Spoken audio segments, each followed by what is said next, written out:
Sean O'Malley just destroyed Marlon Chito Vera, which we obviously called because this is what happens when you put the 6th ranked guy against the champion. When this fight got announced, we both made several videos going over why this is a bad matchup and this shouldn't happen, which showed in the fight as Sean O'Malley 50-45 Chito Vera and looked completely dominant against an inferior fighter. Yeah, you could clearly see in that fight that Chito Vera was not on Sean O'Malley's level. We both thought that Corey Sandhagen deserved the title shot, especially after he smoked Chito Vera. And that was my big issue with this fight. It's like, you have the choice between Corey Sandhagen and Chito Vera. Why would you pick Chito Vera when Corey Sandhagen smoked him? I mean, it just, clearly we're not picking the best fighter to fight him. And when it comes to title fights, I want the best fighters fighting each other. And that clearly wasn't the case in this fight. Sean O'Malley was so active. Chito Vera, he's obviously a slow starter consistently, but he never even seemed to find a groove. Later on, he did perform a little bit better and started to land some shots, but Sean O'Malley just had him flinching all over the place, landed so many shots. It almost seemed like at the end he got a little tired from just hitting him so often, but Chito Vera did land a great body shot, but there were clearly levels in this fight. I don't believe we'll see Chito Vera in the top 5 ever again. I mean, he wasn't even really in the top 5 currently. And when you saw the fight, Sean O'Malley has a karate kind of style, in and out, very good with the distance. And he was just way faster than Chito Vera. If you saw Chito Vera, I know a lot of casuals who've never fought before always go, he looked flat-footed. But in reality, he was very flat-footed. He always fights that way. And it took Sean O'Malley to expose that certain style. And O'Malley was too fast for him. Any kind of feint, he would fall for it, and that allowed him to control the distance. And even with Vera, he didn't like being in the pocket, so it's almost like he's settled being in range and just getting smacked by mostly teeps, jabs, and then whenever O'Malley would get a cross ready, he landed it so hard. Even landed a huge knee, which knocks out 9 out of 10 people. Yeah, I mean, in this fight, you could clearly see that Sean O'Malley was the more active, not only with footwork, but also with the feints and throwing more shots. And if you're fighting a guy who's not only more active and throwing more shots, but throwing it more accurately, you're going to lose the fight. I mean, Chito Vera in this fight looked lost. I've never seen him look this lost before. I mean, Corey Sandhagen, he looked a little lost, but it was more from the takedowns, not from the striking itself. He just looked completely lost. Sean O'Malley just kept feinting. He just kind of just shelled up the whole time. It just looked like he didn't have any answers. And like we said before, this wouldn't happen if we gave people the title shots that they deserved. Chito Vera beat Pedro Munoz, not even convincingly, and he was on a 1-fight win streak, and we give that guy a title shot. I mean, obviously the UFC is going to cater to Sean O'Malley because he lost that fight. He just wanted to get that one back. But I like to see high-level fights and high-level competitive fights, and this wasn't it. If you like seeing someone way better than someone else beat the other guy up, then maybe this was your kind of fight. But I like to see the top-level fighters fighting, kind of like Volkanovski and Poirier. Some people might not like that fight. I like that fight because it was high level, 2 guys that deserve to be fighting, and it seems to be the complete opposite of what happened this time around. Yeah, with Chito Vera, it was just simply he was not good enough. His best win was Rob Font, who never made the top 5. Getting outstruck by him, yeah, too. And you know, Chito Vera was fighting these little bantamweights who couldn't touch him, and then he fights someone who's actually in the top 5 and a champion, and he gets hurt very badly, got dominated. We don't even have to get into like the nitty-gritty of every round because he just got dominated every round. He started having a little success when he was going like blitzing O'Malley, but he was sloppy when he would do so.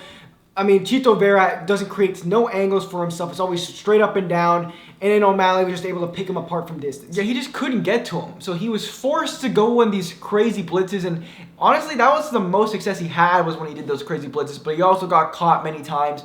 I mean, O'Malley did a great job, to be honest. We got to give him credit with switching stances, using the feints, using kicks and knees. I mean, that knee was just insane. The fact that Chito just ate that was insane.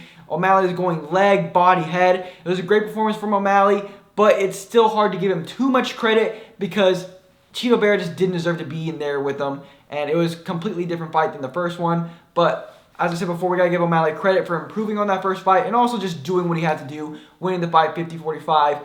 Even one of the judges gave him 50-44. So O'Malley, great performance, but I would definitely like to see him fight someone that's a little bit more competitive who has deserved a title shot to fight. Yeah, I agree. I believe O'Malley was good, but Chito Vera just wasn't good enough to be even in the same octagon as him. Anyways, moving on to the co-main event, which will be the last fight we're going to analyze, just the 2 big ones today. Poirier and Benoit Saint Denis. I got this prediction right. I'm sorry, I got it wrong. You got it wrong. I went 5 for 5.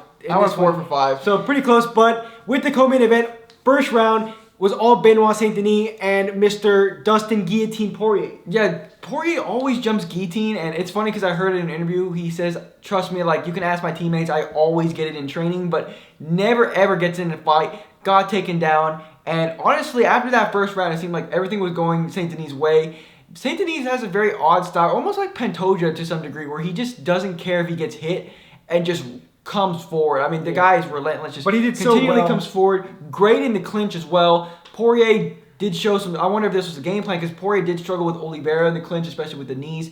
And Saint Denis was doing a lot of knees and a lot of elbows and just kept coming at him. It was pretty crazy to see that Saint Denis just doesn't care. I thought he was going to out-chat him, and it seemed like that was going to be the case in the second round until everything changed. Yeah, so with Saint Denis had a lot of success, we should go over in grappling. He had mount on Poirier. He had his back. He even had his back flat. I don't know if that was the second round or the first round. I believe, yeah, I don't remember which round. I think it was the second round as well. He had his back flat, and Poirier was looking like he was in a lot of trouble. And by the time Poirier did well to get back up, he looked gassed. But with Poirier, I even said it in our prediction breakdown that when he's fighting a southpaw like Benoit Saint Denis, his right hook and his jab are always going to be there. And his right hook, which is what he landed against Michael Chandler, is his big shot. And he threw a cross, and then when he slipped, he brought the right hook with him. I think he was coming. Yeah, he literally threw the cross, was coming back out and hit him. It was pretty crazy. Yeah, but Poirier is just a sniper with that right hook. Landed it, and got Benoit Saint Denis down, and that's what I thought was gonna happen. It's crazy that he got that win over a rising contender, and maybe Poirier has one more run at the title here. Yeah, in the second round, I thought my prediction was going to be right. It looked like Saint Denis had it, but one thing I was concerned about was this guy seems to be a little reckless. When he was going in there, he's being a little reckless. He got caught a couple of times, and then initially got caught with the uppercut, and then he went for that takedown.